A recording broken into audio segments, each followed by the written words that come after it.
আজকে তো তাড়াতাড়ি ক্লাস শেষ হয়ে গেল, চল সবাই মিলে একটু আড্ডা দিই। অনেকদিন আড্ডা দিইনি, মন খুলে গল্প করাও হয় না। ঠিক বলেছিস, পড়াশোনার চাপে একেবারে সময় হয়ে উঠছে না, আমাদেরও একটু রিফ্রেশমেন্টেরও দরকার। এক কাজ করলে কেমন হয়? কি কাজ? স্যারকে বলে আমাদের কলেজ থেকে পিকনিকে যাই। তাহলে তো অনেক মজা হই হুল্লোড় হবে। কালই কলেজে এসে আমরা স্যারকে রাজি করাবো। তুই কিন্তু না করতে পারবি না, তুই প্রতিবার ফাঁকি দিস। এবার কিন্তু তোকে যেতেই হবে, কোনো তালবাহানা করলে চলবে না। ঠিক আছে, এবার তোদের সাথে যাব। এখন বৈশাখ মাস, বাইরে না ঠান্ডা না গরম, আবহাওয়াটা বেশ দারুণ। তবে আজ আকাশটা বেশ কালো, বাইরে শীতল হাওয়া বইছে, কোথাও মনে হয় ঝড় বৃষ্টি হচ্ছে। এ কথা বলতে না বলতেই বৃষ্টি শুরু হয়ে গেল।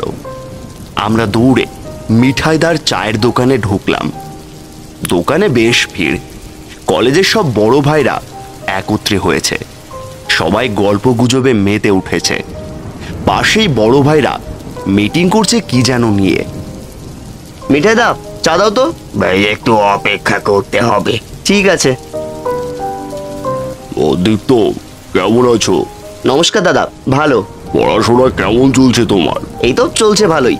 তা সবাই মিলে কিসের গোল মিটিং চলছে? আমরা কলেজের সব ডিপার্টমেন্ট থেকে সবাই মিলে ঠিক করেছি আগামী মাসের 1 তারিখে রূপপুরে পিকনিকে যাব। তোমাদের ডিপার্টমেন্টেরও নাম আছে। আমরাও ভাবছিলাম পিকনিকে যাব, কলেজের সবাই যাবে শুনে আরো ভালো লাগছে।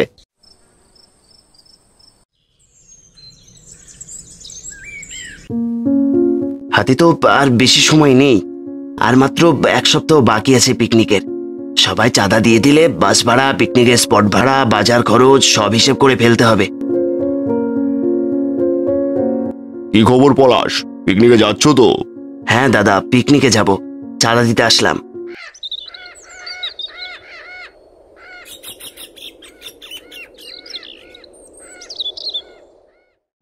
দেখতে দেখতে পিকনিকের দিন চলে আসলো। সকাল 8টার মধ্যে বাসে করে আমরা সবাই পিকনিকের উদ্দেশ্যে রওনা দিলাম রূপপুরে। বাসে জানলার পাশে সিটে বসে পথের দুপাশের সৌন্দর্য উপভোগ করছিলাম। সবাই খুব আনন্দে আছে। রওনা দেওয়ার 1 ঘন্টা 30 মিনিট পর আমরা রূপপুর এসে পৌঁছালাম। স্পটে এসে আমরা চারিদিক ঘুরে দেখলাম।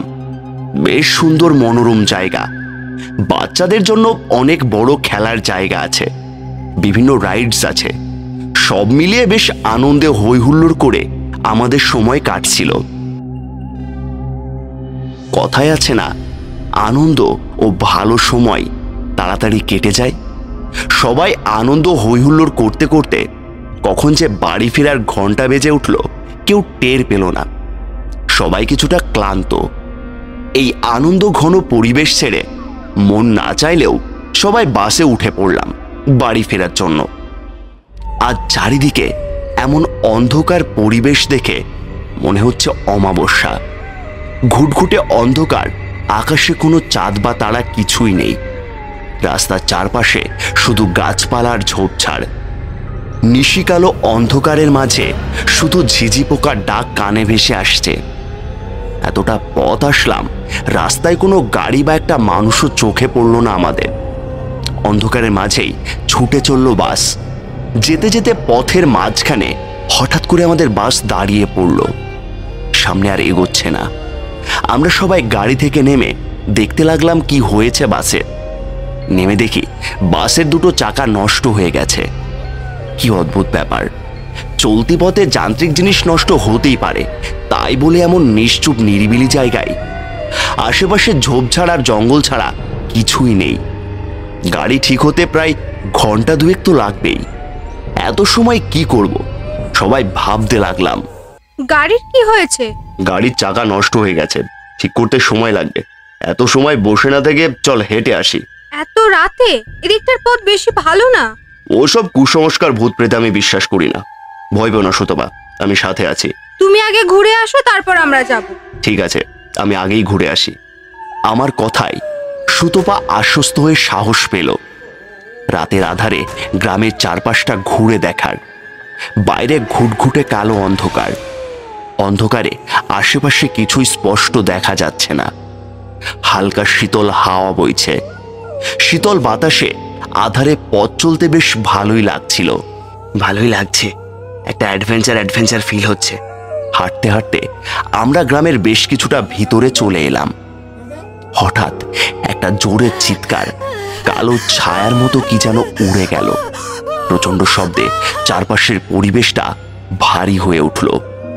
সত্যি এবার আমিও ভয় পেলাম। সুতপার কথাই সত্যি হলো, এলাকাটা ভালো না। আমি পেছনে তাকাতেই দেখি ওরা কেউ নেই, চারপাশটা একদম খা খা করছে। আমরা ভুল করে অন্য জায়গায় চলে এলাম না তো? নিশি কালো অন্ধকারে আশেপাশে কোনো কিছু দেখাই তো যাচ্ছে না। আমার তো মনে হয় ঠিকই আছে রাস্তা। এমন সময় ঝোপঝাড় থেকে হঠাৎ করে একজন লোক এসে আমাদের সামনে বলল, জিজ্ঞেস করলো কোথায় যাব আমরা। লোকটার সাথে কথা বলতে বলতেই তখন গহীন জঙ্গলের ভেতর থেকে একটা মেয়ের চিৎকারের আওয়াজ ভেসে আসলো। আমি ভাবতে লাগলাম, এই জঙ্গলে আবার মেয়ের চিৎকার কোথা থেকে আসবে। ভয়ে মনে হয় মাথা কাজ করছে না। এমন ভাবতে না ভাবতেই আবার মেয়েটার চিৎকার শুনে পেছনে তাকিয়ে দেখি সুতপার নিশি আমাদের সাথে নেই। একটু আগেই তো আমাদের সাথে ছিল, গেল কোথায়? এমন করে চিৎকার করছে কি এত রাতে? আমি যাচ্ছি। এই বলে দীপ্ত চলে গেল জঙ্গলের আরো ভিতরে। রাত যত বাড়ছে আধার তত ঘনীভূত হচ্ছে। আমাদের ভয়ও ক্রমশ বাড়ছে। কি সব ঘটনা ঘটছে। এসেছিলাম আনন্দ করতে, এখন তো দেখি জান নিয়ে বাড়ি ফিরে যাওয়াটাই কঠিন হয়ে পড়েছে। অনেকটা সময় অতিবাহিত হয়ে গেল, দীপ্তর ফিরে আসার নামগন্ধ নেই। যা তো গিয়ে দেখ তো দীপ্তর কি হলো, এতক্ষণেও আসলো না। জঙ্গলে ওকে খুঁজতে গিয়ে হারিয়ে গেল না তো? তাড়াতাড়ি ওকে খুঁজে নিয়ে আয়। আমার কথা মতো পলাশও গেল জঙ্গলে ওদের খুঁজতে। জঙ্গলের ভিতরে অন্ধকারে কিছুই দেখা যাচ্ছে না। পলাশ খুঁজতে খুঁজতে দূর থেকে দেখে গাছের সাথে একটা লাশ ঝুলছে। কাছে যেতেই দেখে তো দীপ্তর লাশ। লাশের চোখ মুখ দিয়ে রক্ত ঝরছে, বিভৎস চেহারা ধারণ করেছে। দীপ্তর ঘাড় মটকানো, পাশে একটা মেয়ে সাদা শাড়ি পরে দাঁড়িয়ে আছে, তারও ভয়ঙ্কর চেহারা। মেয়েটা হাত বাড়িয়ে পলাশকে ধরতে যাবে, তখনই শরীরের সমস্ত শক্তি দিয়ে পলাশ ভয় পেয়ে জঙ্গলের ভেতর আমার কাছে এসে দাঁড়ালো। কি ব্যাপার, একা কেন তুই? ওরা কোথায়? ওরা আর বেঁচে নেই। কি বলছিস এসব? মাথা ঠিক আছে তোর? হ্যাঁ, আমার মাথা ঠিক আছে। জঙ্গলে দীপ্ত লাশ আছে, এখান থেকে পালাতে হবে। ভূত আছে। ধুর ছাই, তোর কথার আগামাথা আমি কিছুই বুঝতে পারছি না। তুই থাক, আমি দেখে আসি। এই বলে আমিও জঙ্গলের ভিতর প্রবেশ করলাম। কিছু দূর যেতেই দেখি দীপ্তর মস্তকবিহীন লাশ গাছের সাথে ঝুলছে। সে গাছ থেকে দড়ি কেটে দীপ্তর লাশ মাটিতে নামিয়ে রাখলাম। এক এক করে সুতপা, নিশি আর বন্ধু পলাশের লাশ খুঁজতে লাগলাম। জঙ্গলের আরো গভীরে হাঁটা শুরু করলাম। হাঁটতে হাঁটতে এবার পলাশের ক্ষতবিক্ষত লাশ পড়ে থাকতে দেখলাম। আমি নিজেকে কোনো মতে সামলে বাকিদের খুঁজতে লাগলাম। হাঁটতে হাঁটতে পেছন থেকে একটা হিম শীতল হাত অনুভব করলাম। থমকে দাঁড়ালাম।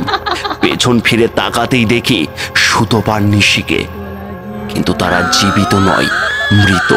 তাদের নাক মুখ দিয়ে রক্ত ঝরছে। এসব দেখে আমি ওখানেই জ্ঞান হারিয়ে ফেলি।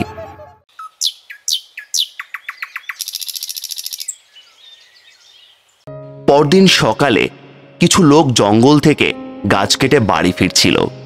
তারাই আমাকে অজ্ঞান অবস্থায় পড়ে থাকতে দেখে। তারা চোখে মুখে পানি ছিটিয়ে আমার জ্ঞান ফেরায়। জ্ঞান ফিরে আমি নিজেকে জীবিত দেখে অবাক হয়ে যাই। তারপর সেই লোকগুলোকে গতকাল রাতের সব ঘটনা খুলে বলি। আজকে তো তাড়াতাড়ি ক্লাস শেষ হয়ে গেল। স্যারকে বলে আমাদের কলেজ থেকে পিকনিকে যাই? তাহলে তো অনেক মজা হই হুল্লোড় হবে। আমরা কলেজের সব ডিপার্টমেন্ট থেকে সবাই মিলে ঠিক করেছি আগামী মাসের 1 তারিখে রূপপুরে পিকনিকে যাব। তোমাদের ডিপার্টমেন্টেরও নাম আছে। আমরাও ভাবছিলাম পিকনিকে যাব। কলেজের সবাই যাবে শুনে আরো ভালো লাগছে। পিকনিকে যাচ্ছ তো? হ্যাঁ দাদা, পিকনিকে যাব, চাঁদা দিতে আসলাম। সকাল 8টার মধ্যে বাসে করে আমরা সবাই পিকনিকের উদ্দেশ্যে রওনা দিলাম রূপপুরে। হঠাৎ করে আমাদের বাস দাঁড়িয়ে পড়ল, সামনে আর এগোচ্ছে না। এত সময় বসে না থেকে চল হেঁটে আসি। এত রাতে এদিকটার পথ বেশি ভালো না। ওসব কুসংস্কার ভূত প্রেতে আমি বিশ্বাস করি না। ভয় পেও না সুতপা, আমি সাথে আছি। হঠাৎ একটা জোরের চিৎকার, কালো ছায়ার মতো কি যেন উড়ে গেল। প্রচন্ড শব্দে চারপাশের পরিবেশটা ভারী হয়ে উঠল। হঠাৎ করে একজন লোক এসে আমাদের সামনে বলল, হাঁটতে হাঁটতে পেছন থেকে একটা হিম শীতল হাত অনুভব করলাম। থমকে দাঁড়ালাম। পেছন ফিরে তাকাতেই দেখি সুতপার নিশিকে, কিন্তু তারা জীবিত নয়, মৃত।